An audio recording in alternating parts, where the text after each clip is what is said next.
I never planned to tell this story, not because it wasn't beautiful, but because it was dangerous. My name is Eleanor Whitmore, and one quiet night in Savannah, I met a man who looked like a stranger, but already knew my past. It started in a small cafe on Broughton Street. Rain on the windows, jazz in the distance, and a conversation that felt unfinished. His name was Daniel Carter. Calm voice, careful eyes, the kind of man who listens more than he speaks. What I didn't know then was that he wasn't in Savannah by accident, and neither was I. 3 days later, a man from New York walked into that same cafe and said my name like it was a warning. He told me some things don't stay buried. That's when I realized the life I ran from in Boston had finally found me. My marriage wasn't what I thought it was. My grandfather's past wasn't clean. And the man I was slowly falling for was standing at the center of a truth that could destroy everything. This is a story about love that arrives too late and secrets that arrive too early, about choosing between safety and truth, between walking away and standing your ground. If you've ever trusted the wrong person, if you've ever fallen in love at the worst possible time, then stay with me. Because this story doesn't begin with love. It begins with a secret. My name is Eleanor Grace Whitmore, and this is the story I've never told out loud. I'm telling it now because some stories don't stay quiet forever. They wait, they listen, and when the timing is right, they demand to be spoken. I was 32 years old the night everything began, though back then I didn't know it was a beginning. I thought it was an ending. Or maybe just another pause in a life made of careful steps and half decisions. It was late October in Savannah, Georgia, the kind of evening where the air carries both salt and memory. Spanish moss hung low over River Street, swaying like it was whispering secrets to the cobblestones below.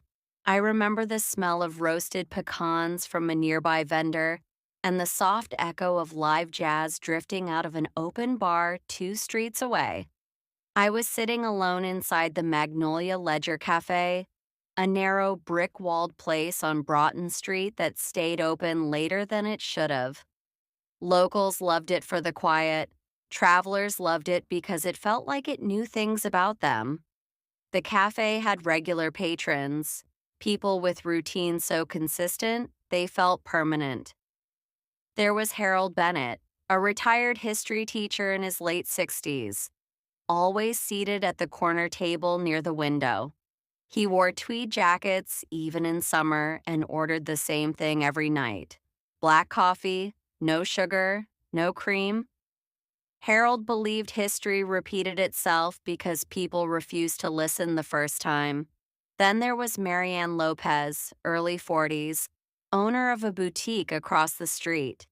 She came in most evenings with her leather planner and a cup of chamomile tea, claiming she hated caffeine but loved the ritual. Marianne had a sharp smile and tired eyes, the kind that suggested she'd survived more than she ever explained. And behind the counter stood Evan Crowley, the night manager. Tall, broad-shouldered, with dark hair perpetually falling into his eyes, Evan moved like a man who preferred observation over participation. He remembered orders, names, and silences. He noticed when someone was pretending to be okay. I'd been coming to the Magnolia Ledger for 3 months, ever since I moved to Savannah from Boston, Massachusetts, after leaving behind a life that looked perfect from the outside and hollow from the inside. That night, I was writing in my notebook, the same leather-bound journal I'd carried across 4 states and 2 broken relationships. I wasn't writing anything important, just fragments. Some loves feel like home. Some feel like storms you don't run from fast enough. I didn't notice him at first. The bell above the cafe door rang softly, and a cool breeze followed him in. I looked up instinctively, the way people do when something changes the air in a room. He stood just inside the doorway, rain-darkened coat slung over one arm, scanning the cafe like he was searching for a memory instead of a seat. His name, I would later learn, was Daniel Michael Carter, early 30s, architect, originally from Seattle, Washington, but currently staying at the Whitfield Inn, a restored 19th century hotel near Forsyth Park. He had eyes the color of deep water, steady, observant, unreadable unless you knew how to look. That night, I didn't know any of that. I only knew that when his gaze lifted and briefly met mine, something inside me paused. Not raced, not panicked, just paused, like my life had taken a breath it didn't realize it needed. He chose the stool 2 seats away from me at the counter. "Evening," Evan said, setting down a menu. "What can I get you?" "Coffee's fine," the man replied. His voice was calm, measured, unmistakably American, with a softness that suggested restraint rather than shyness. As Evan moved away, the cafe returned to its gentle rhythm, the clink of ceramic, the low hum of conversation, the rain tapping against the front windows. I went back to my notebook, but the words stopped making sense. Minutes passed. "I've seen you here before." The voice wasn't intrusive. It didn't demand attention. It simply offered presence. I turned toward him, meeting his eyes fully this time. "Yes," I said. "I come here too often." He smiled. Subtle, genuine. That's usually how places become important. I closed my notebook, fingers resting on the worn leather cover. "You're new. Is it that obvious?" "Savannah has a way of recognizing its own," I said. "And those who aren't yet?" He considered that. "Then I suppose I'm still being evaluated?" "My name's Eleanor," I said, surprising myself with how easily it came out.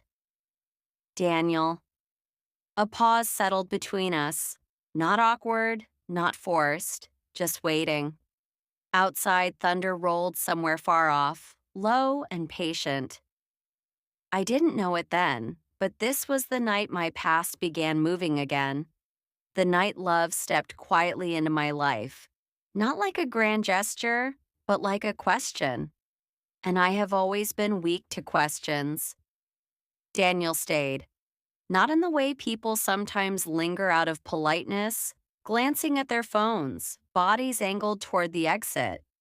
He stayed like someone who'd already decided the night had more to offer than whatever waited elsewhere. Outside, the rain thickened, turning Broughton Street into a ribbon of reflections. Neon signs bending in puddles, headlights smearing gold across the pavement. Savannah didn't rush storms. It let them unfold. Evan set Daniel's coffee down and nodded once at me, a quiet acknowledgement that didn't escape my notice. Evan noticed everything. "So," Daniel said, wrapping his hands around the mug, "are you a writer, or is that just how you pass time?" "Is there a difference?" I asked. He smiled again. "Sometimes." "I write to remember," I said after a moment. "And to forget." That sounds like a contradiction. It is. He didn't push. That was the first thing that made me trust him a little. People usually push. Across the cafe, Harold Bennett cleared his throat loudly, folding his newspaper with deliberate precision. "If you're going to discuss philosophy," he muttered without looking up, "do it with conviction. Otherwise, you're just flirting." I felt heat rise to my cheeks. Daniel laughed, quiet, surprised. Duly noted.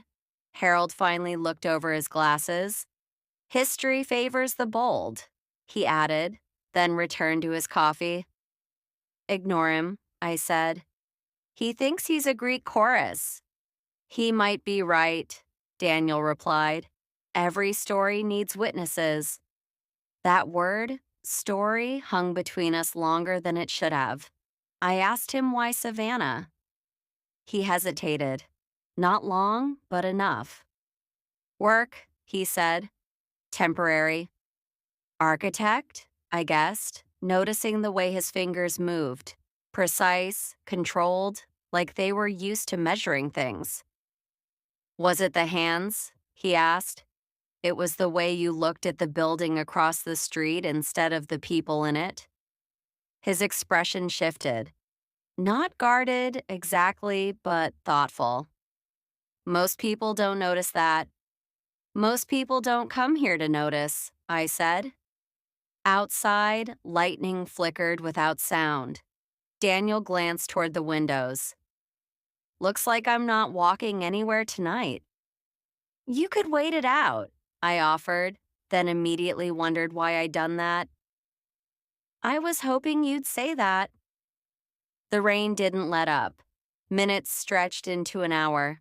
Marianne Lopez packed up her planner and gave me a knowing smile as she passed, whispering, "About time," like she was commenting on a sale long overdue. By the time Evan announced last call, the cafe felt smaller, warmer, like it was holding its breath.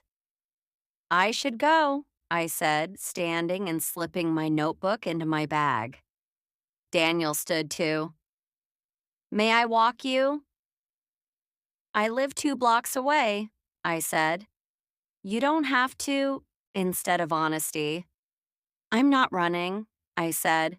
I'm standing still for the first time. He nodded, like that answer meant something to him. We reached my building, a restored brownstone on East Jones Street. My keys were already in my hand, though I didn't remember taking them out. Well, Daniel said, thank you for the company. Thank you for not rushing the night, I replied. There it was again. That pause. That held breath. I'll be back at the cafe tomorrow, he said. If you'd like to continue the conversation, I'd like that. He smiled, stepped back, and disappeared into the quiet street. I went inside, heart unsettled, mind louder than it had been in weeks. What I didn't know, what I couldn't have known, was that Daniel hadn't come to Savannah by chance, and that my name had already been written somewhere long before I ever spoke it aloud. The morning after Daniel walked me home, Savannah woke like it always did, slow, deliberate, wrapped in humidity and half-forgotten dreams. I told myself not to think about him. That lie lasted exactly as long as it took me to make coffee. My apartment was small but intentional. Tall windows, white curtains, a narrow balcony overlooking East Jones Street. The walls were mostly bare except for one framed photograph I hadn't had the heart to take down. A black and white shot of Boston Harbor taken the winter before everything fell apart. I avoided looking at it. Instead, I dressed, grabbed my bag, and headed out early. I worked part-time at Waverly and Finch Archival Services, a quiet restoration firm near the Savannah College of Art and Design. We preserved documents, letters, old blueprints, fragments of lives people once thought would last forever. There was something comforting about handling the past without having to explain it. By late afternoon, the sky darkened again, clouds stacking like unfinished thoughts. I found myself walking toward Broughton Street without fully deciding to. The Magnolia Ledger Cafe was already humming when I arrived. Harold Bennett was in his usual corner, arguing with a college student about the Reconstruction era. Marianne Lopez sat at her table, phone pressed to her ear, voice sharp and efficient. And at the counter, Daniel. He looked up the moment I stepped inside, like he'd been listening for the door. He smiled, slower this time, like something had already settled between us. "You came," he said. "I said I would." "People say a lot of things." I hung my bag on the back of the stool beside him. "And you came back." "I had a feeling you might." Evan slid me a mug before I even ordered. "Usual?" he asked. "Usual," I said, then paused. "You're making assumptions." Evan raised an eyebrow. "I'm good at that." Daniel watched the exchange with interest. "You have allies here?" "Or observers?" I said. "Same thing," Harold muttered from across the room. Daniel laughed. "I like this place." "So do secrets," I replied, only half joking. He tilted his head. "That sounds like experience talking." Before I could answer, the door opened again. The man who entered didn't belong to the cafe. That wasn't judgment. It was instinct. He was in his late 40s, maybe early 50s, wearing a tailored charcoal coat that had never known rain. His posture was rigid, purposeful. His eyes swept the room like they were checking names off a list. And then they landed on me. Not curiosity, recognition. My stomach tightened. Daniel noticed. "Do you know him?" "I don't think so," I said, though my body disagreed. The man approached the counter, stopping a few feet away. "Eleanor Whitmore," he said, his voice calm, practiced. Hearing my name from a stranger felt like a door opening somewhere I'd locked on purpose. "Yes?" I said carefully. "My name is Richard Hale," he continued. "I represent Hale and Morrison Consulting, out of New York." Daniel stiffened beside me. "I believe we have business to discuss," Richard said. "I don't think so," I replied. "You must have the wrong person." Richard smiled faintly. "I rarely do." Evan hovered nearby, sensing tension. "Is everything all right?" "For now," Richard said, never taking his eyes off me. "May we speak privately?" "No," I said. Daniel turned toward him fully. She said no. Richard finally looked at Daniel, something like mild surprise crossing his face. "This doesn't concern you." "It does if you're making her uncomfortable." Silence fell thick and heavy. Harold folded his newspaper. Marianne stood. The cafe, once warm, felt suddenly exposed. Richard exhaled slowly. "Very well," he said. "I'll be in touch." He slid a business card across the counter toward me. I didn't pick it up. "I'd advise you not to ignore this, Eleanor," he added quietly. "Some things don't stay buried." Then he left. The bell rang sharply behind him. My hands were shaking. Daniel covered them with his own without asking. His touch was steady, grounding. "Do you want to tell me? Tell me what that was about," he asked softly. I swallowed. I didn't know my past followed me this well. "Your past," he repeated. I looked at him then, really looked, at the concern in his eyes, at the questions he hadn't asked yet. "Yes," I said. "And if he's here, then Boston isn't as far away as I thought." Daniel hesitated, then said something that made my heart slow and race all at once. "Eleanor," he said, "there is something I need to tell you too." Outside, thunder rolled, closer this time, and I knew, with a clarity that scared me, that whatever story I thought I was telling was about to change its narrator. Daniel didn't speak right away. He waited until Evan closed the cafe door and turned the sign to closed, until Harold and Marianne reluctantly gathered their things and left with backward glances meant to say, "Be careful." The Magnolia Ledger felt different emptied out, too quiet, like a room after an argument. I didn't plan for it to happen like that, Daniel said finally. I studied his face, searching for signs of deception. Happen like what? Us, he said. Meeting, talking, before I told you. My chest tightened. Told me what, Daniel? He ran a hand through his hair, the gesture tired rather than nervous. I'm in Savannah because of a project tied to Boston. Every nerve in my body went on alert. Go on. There's an estate on the outskirts of the city, the Ashcroft House, he said. Built in 1892, it was owned by Jonathan Whitmore. My breath caught. My grandfather, I whispered. Daniel nodded. The city wants to restore it. There's a legal dispute over original ownership clauses buried in the blueprints. Missing documents, questionable transfers. I stared at him. How do you know my family name? Because your name is in the records, he said quietly. And because Richard Hale has been circling that project for months. The room tilted slightly. You knew who I was, I said.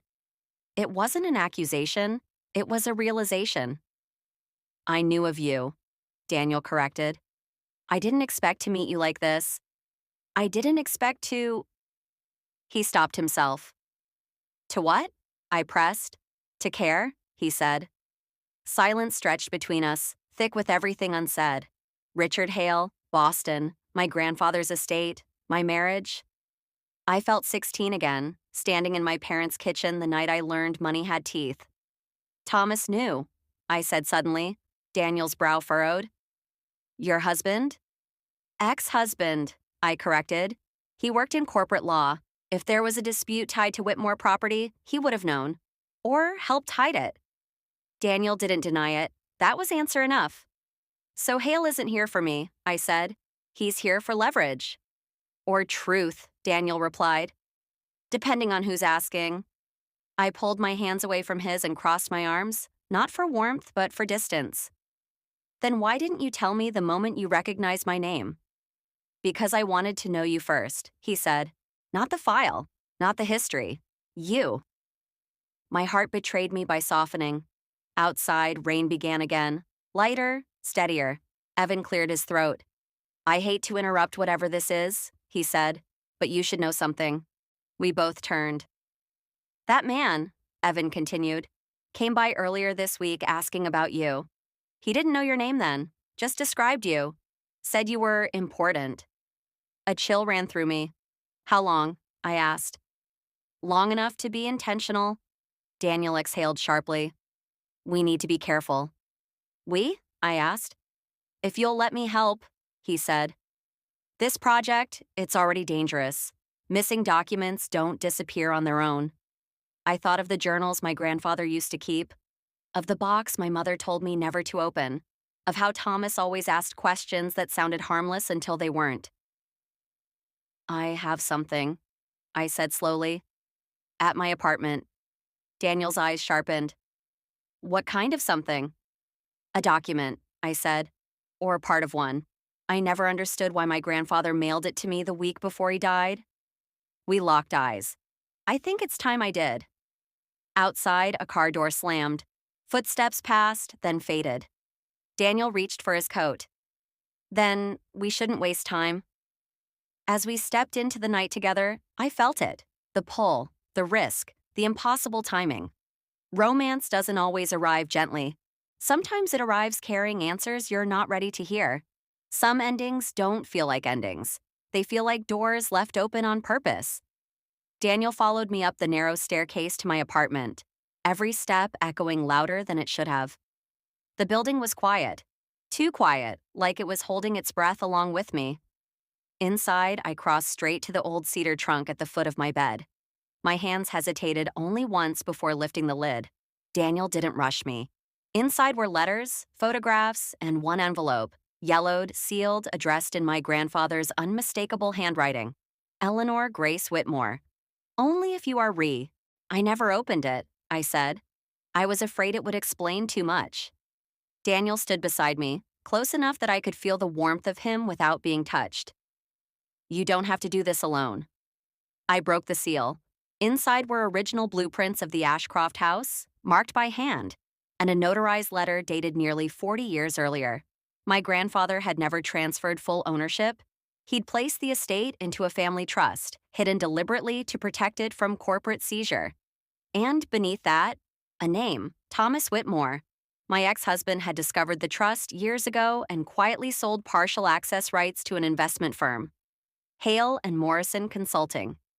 He married you for proximity, Daniel said softly, the realization heavy in his voice. No, I corrected. He married me because he thought I wouldn't notice. A sound came from the hallway. The lock turned. Daniel moved instantly, placing himself between me and the door just as it opened. Richard Hale stepped inside like he owned the air. You should have answered my calls, he said calmly. You should have stayed in New York, I replied, my voice steadier than I felt. His gaze flicked to the documents in my hands. You don't understand what you're holding? I understand perfectly, I said. And so will the city of Savannah, along with the courts. Richard smiled thinly. You think this ends well for you? Daniel stepped forward. It already is. Sirens wailed in the distance, closer than coincidence. Richard's expression shifted for the first time. You planned this. Yes, I said. My grandfather did.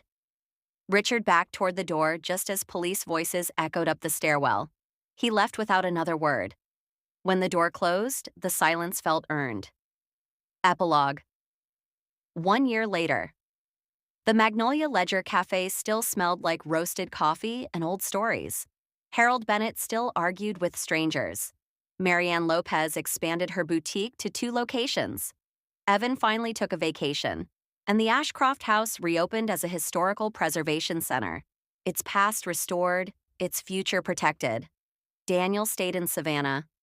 So did I. We didn't rush anything. We didn't need to. Love, when it's real, doesn't demand speed. It asks for honesty. Some nights I still write in my notebook, but now I don't write to forget. I write to remember, because my story was never about running away. It was about standing still long enough for truth and love to find me. And when Daniel looks at me now, the way he did that first night, I understand something I didn't before. Some stories wait for the right witness, and some loves arrive exactly when you're brave enough to tell the truth. This story isn't over yet, so subscribe now because the next part changes everything. Like the video if you're ready for the truth, and comment part 2 if you want the story to continue.